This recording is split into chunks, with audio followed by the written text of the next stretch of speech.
Okay, so today we're going to be looking at simple interest. Hopefully you will have remembered this already, but we will go through how to calculate simple interest. So basically interest is money that's either paid on something like a bank account, or it is something that you earn on like an investment. Okay, so you either pay it or you receive it. The interest rate is generally an annual amount. It's a percentage amount that's paid annually, and annually means yearly. Oops, received. I before E except after C. Should always remember. So the interest rate, it's a percentage and it's per annum, so per year. Simple interest is basically calculated on the amount you borrow and only on the amount you borrow.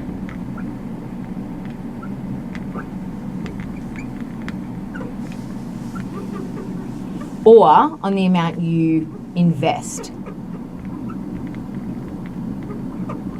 Okay, so it can work both ways. Initial amount is called the principal. Okay, so we will head through that.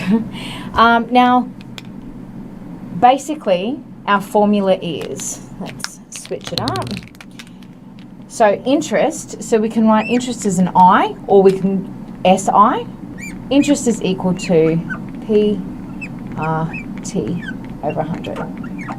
Now what that basically means is this. This is simple interest. P stands for principal. That's the starting amount, okay? R is your rate, okay? That generally is given as a percentage there. And T is for time in years, always in years. So if you're given the time in a different measure, you need to convert it to years. You know, so if it's only 6 months, it'll be 0.5 for time. The rate as a percentage is really important. So on a side note over here, you can actually use I equals PRT just like this. However, what's really important to note with that is this R then has to be rate as a decimal. So you may have learnt it either way, and that's okay. You can use either. Most people like using this one because you don't have to think about it. If the rate is given as 8%, then your R is an 8. Okay, it's as a percentage. You divide by 100 in order to convert that percentage into a decimal so that it can be usable. And so, yeah, so basically that's how our formula breaks down. Now what I'm going to do is a couple of examples. So bear with me, I've got 2 here and I'm going to get you to write them down, but I might just clean this off. So, okay, examples. All right, so first example. So we want to look at the simple interest that is earned. So this is example 1. So do make sure you get these examples down. It's something to refer back to afterwards, and write down any questions you have about them so that you can ask me later. Simple interest earned on $1,400.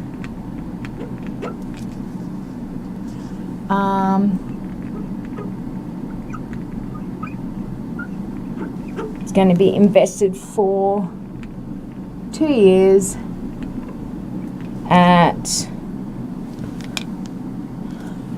4.75% per annum.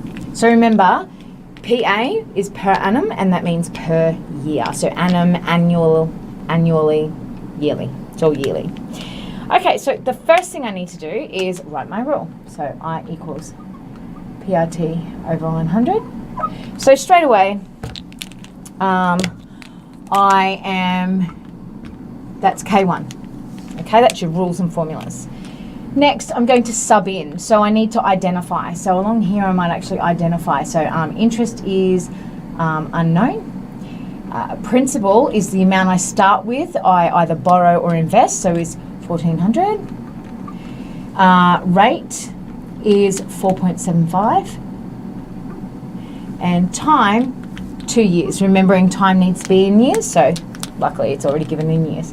So if I just sub in, so instead of P, I write 1,400. Instead of R, 4.75. Now, because they're letters, PRT, like that actually means there's multiplication. So remember, AB is actually A times B. Basic algebra, we think back. So we just put our multiplication back in when we sub in the numbers. 4.75 and 2 for the years. All of that over 100.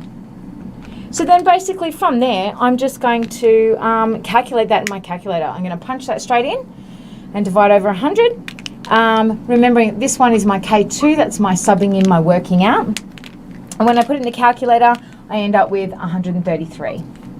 So that is my K3. That's me calculating. So this is me actually using a calculator from this step to here and actually being able to get to that answer. So K3 is use of technology, okay? Once I've solved that, I can do my statement. So therefore, so interest earned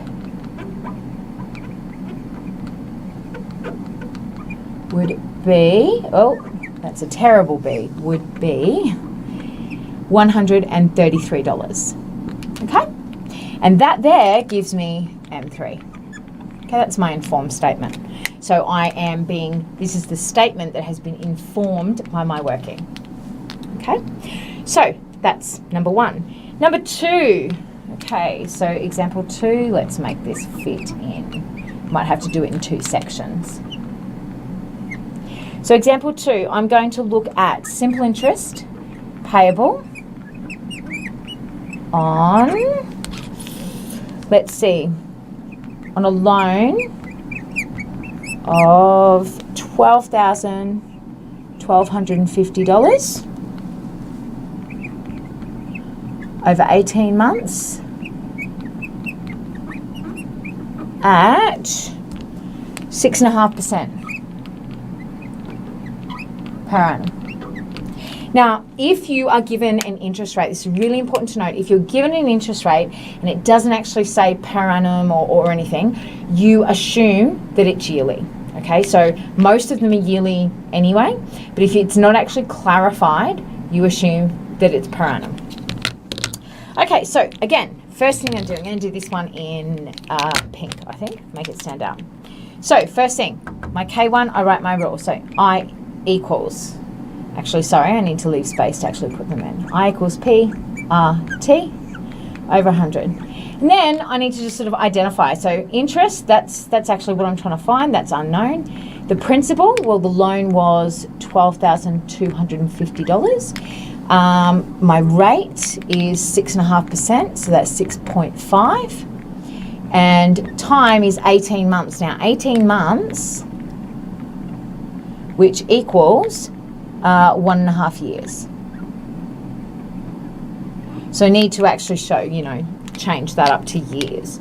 Okay, so now that I've done my rule, I can sub in.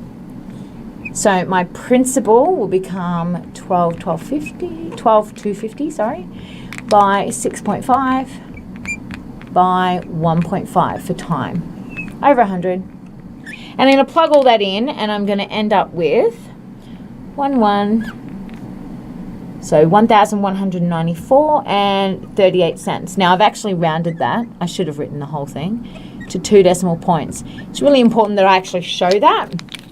That right there is my C1.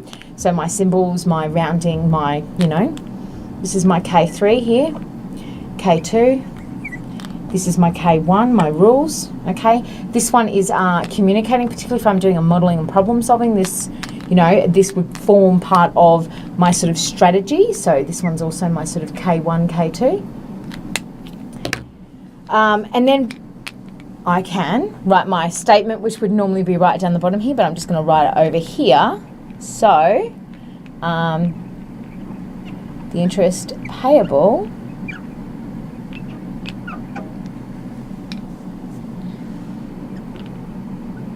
is $1,194.36. Now please note, okay, there's my M3. Please note, in this concluding sentence, while I may not have put it here, now you can put your dollar sign in here. You don't have to put dollar signs throughout all your working, but in your answer, and definitely in your final answer, which really you should underline to make clear, you notice that I have dollar signs. If you don't do that, you get docked C1. Okay, so just that there is your symbols. It's showing that you actually know how to use proper mathematical symbols in order to communicate your findings. So if you don't have a dollar sign there, how are people supposed to know that you actually mean dollars? Important. Okay, so now I'm just going to have a look at determining the amount that you have to pay back on a loan. Okay, so let's clear this again. Okay. All right, so we're going to look at the total amount to be repaid. So if I'm looking at how much I have to actually repay, so what we've just been working at is finding out the interest. If I need to find the total amount, I need to be looking at the amount of interest plus the principal. Okay, so it's relatively simple. This is what you start with, and this is the interest earned or paid. So if I do another example, so my last example. So I'm going to say I want to know the total amount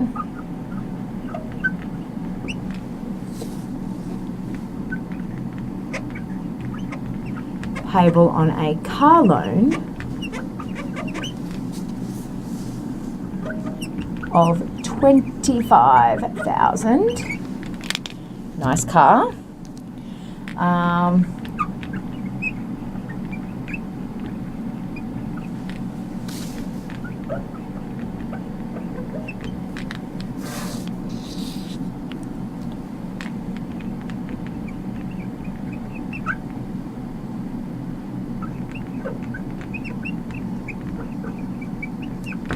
Okay, so what I want to find out is the total amount that I have to pay on a car loan of $25,000 that I borrowed at a rate of 4.25% for 5 years. Now, what's really important to note is this is just an example. Most interest that you deal with in the real world is actually compound interest, which is where we're going to be looking at after we've got simple interest down pat. And that's a little bit different and ends up actually over time for a loan like this, it would actually end up increasing the amount that you would have to pay in total. However, for the purposes of simple interest, we're going to just have a look at a simple interest loan and how to work that out.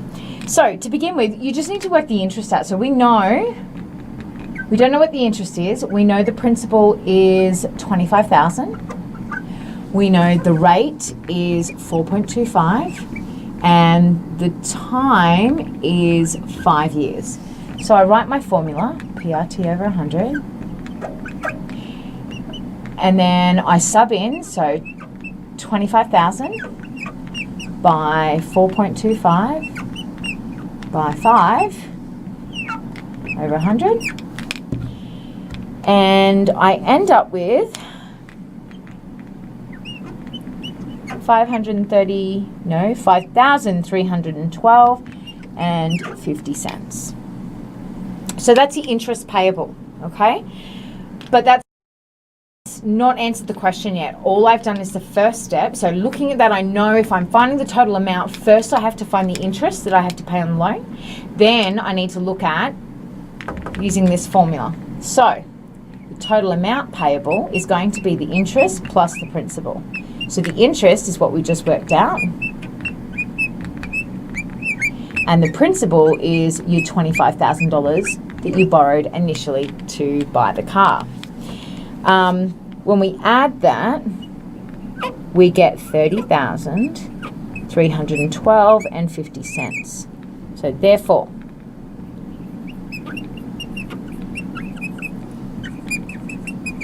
total amount payable